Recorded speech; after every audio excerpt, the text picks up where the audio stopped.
Yeah.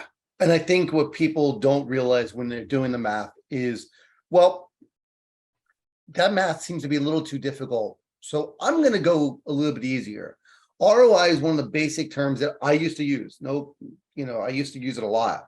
Yeah. However, what you find out with it is if I do a P&I times 12 divided by purchase price to figure out if my return's good, Right. you clearly take out the entire note process of it, right? Right.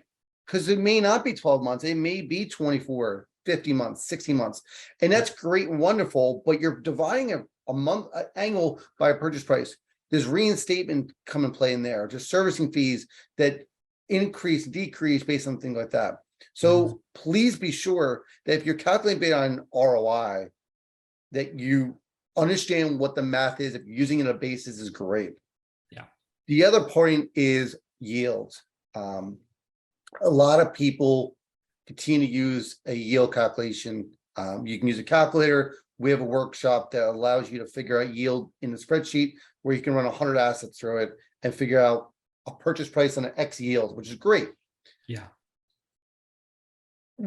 Nathan, when you first got started, what did you bid based on? Besides, okay, let's get real quick, another myth out there. Please don't bid based on UPB or BPO. If you're taught that, reach out. We'll explain why it's bad, because it leaves everything of the note out of place. You have no interest rate in there, which means you have no clue what the P&I is. Yeah. And just because the UPB is 50,000 and you bid based on 50,000, and you're hoping that the return's good, it's dangerous. However, we used to do that. So when you first got started, what did you do? So when I first got started, you got to go back in time a little bit, because when I first got started, everything was underwater. Everything. Yes. Like there was never any equity, is what I'm saying. So if the house is worth 100, they owed 150 or 125 at least. Every loan, they without exception. So in that case, bidding based on whatever the payoff was or whatever the unpaid balance was made 0 sense, because the house wasn't worth as much as that. So the chances of you collecting that were completely zero. Like there's no way you were ever going to, collect 150,000 on a house worth 100.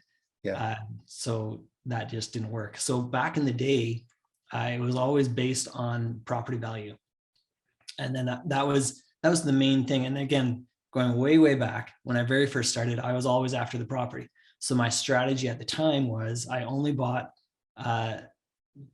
distressed loans on vacant properties, and only in Columbus, Ohio, is in one city. We all started in Columbus. Yeah. It's a good place. But that was a strategy. So either I was going to foreclose or get a deed in lieu. And that was like it. That was what I was after. So when I was bidding, it was always based on property value, whatever was left owing on the note.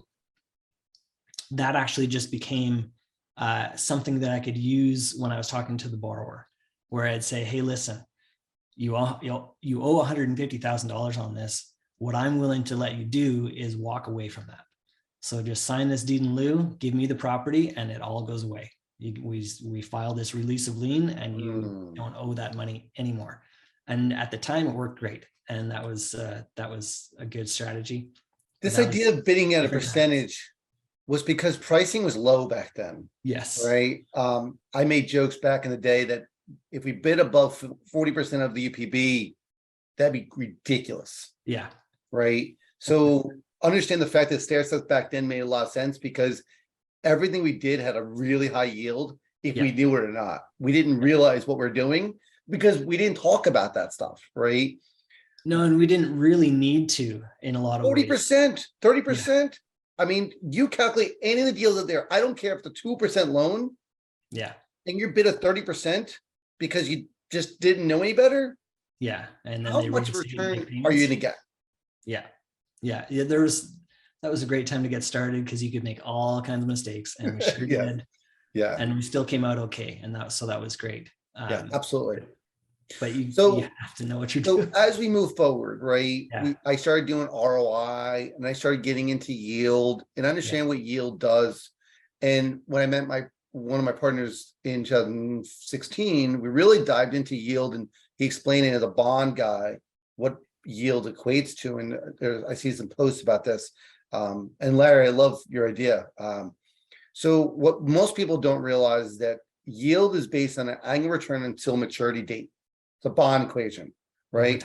Yeah. If that bond equates to a maturity date in 30 years, your annual return over average will be X return. Right. What he explained to me, what he was surprised by, is that I'm bidding everything based on a yield number or an IRR until maturity date. Okay. And what we then shifted to was, okay, what is the average loan time frame that we're going to hold it? The borrower is not going to refi or sell the property. Right. And what we realized, started feeling out, is that if we look at IRR or yield to maturity date, we're actually predicting that something that is very rarely happening. Most people sell the property, they refi out, all kinds of stuff happens. The default, whatever it is, and more likely they'll default before it happens. Right. Or sell the property. Early payoff, whatever. Yeah. Yep. Early payoff is a huge one, right? Yep. So what I would say is that what we did was we shifted from an IRR thing idea to a net present value number, which is a reverse of an IRR. So what we did was, and I was doing this a lot, was I would actually set my price and keep tweaking my bid price to get to the return I wanted, versus start with the return and go based on net present value. So if you don't know what net present value is, definitely dive in. It's a very newer thing for me. So I'm not the expert on it, but I actually sat down with Tom and talked about this. And he said, listen, that's where you want to go. The other flip side is you should be predicting that either selling the note, borrow, refi out, borrow, sell the property is within a time period. And what you're going to find out is that ROI doesn't help calculate this. IRR doesn't help calculate this. What you need to do is do a schedule on every asset and say, in 5 years, in 7 years, in 10 years, in 3 years, if I sell it at X dollars at that point, where will I be during that period of time? Right. So if I want to hold it for 5 years and I want to get X return, and then in 5 years, either I'm going to sell it or I'm going to X, whatever is going to happen, I want that return to be during that period of time, right? And this is done by a hedge fund guy and my bond partner, and figuring that out, which was a completely different mindset. Yeah. But it was the same conversation. We all say it, more likely we're not holding a loan for 20 years. Right. So when we figure a yield or IRR to the end of the schedule, we're actually lying to ourselves. And what we realized was that we can actually buy in lower yield to a seller. If they figure a yield them based on our number, our yield number is lower than our actual bid, because our IRR internally for a 3-year or 10-year, wherever it is higher, but the yield is lower, which is really interesting math. So yes, Larry, I see your point. NPV is a really cool idea. It reverses the IRR. Yeah. And we had this conversation when I was getting the fund started and making sure, because mine is a 5-year fund. And so it's, what does that look like at the end of 5 years? And then one of the big questions to look at it when you're doing that is, okay, then how much can I sell that loan for 5 years from now? Yes. At what percentage of, at what yield do I have to sell it at? Yes. In order to be able to back into it that way. So therefore I can spend this much on it today, knowing that in 5 years, I'll be able to sell it for X amount. Yeah. And I see Patrick comment about this is all about time value money. Absolutely it is. However, if you use time value money yield and say, okay, what's my yield or IRR to maturity, you're missing out on the fact that if you sell it or something happens in 5 years, in 7 years, in 10 years, or 2 years, all those different scenarios should be played out, because you don't know what's going to happen. And you most likely are probably overbidding and hoping for a high return, which means you lose out on assets and whatnot. So it's a really difficult math.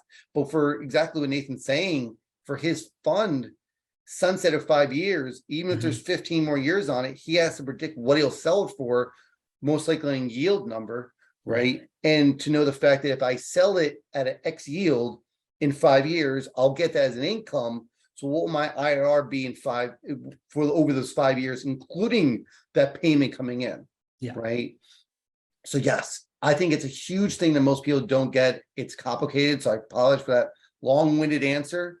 But ROI is something I get. It's easy. How long to get your money back is a feel-good thing, right? And if you say, well, it's 5 years giving my money back, I always look to point if I had a rental property or a fix and flip, would ROI apply there? Would I be looking at different numbers? And remember, guys, you can figure out IRR on non-performing assets because the time value of money still works if you foreclose on a property. Yeah, it does. Yeah, absolutely.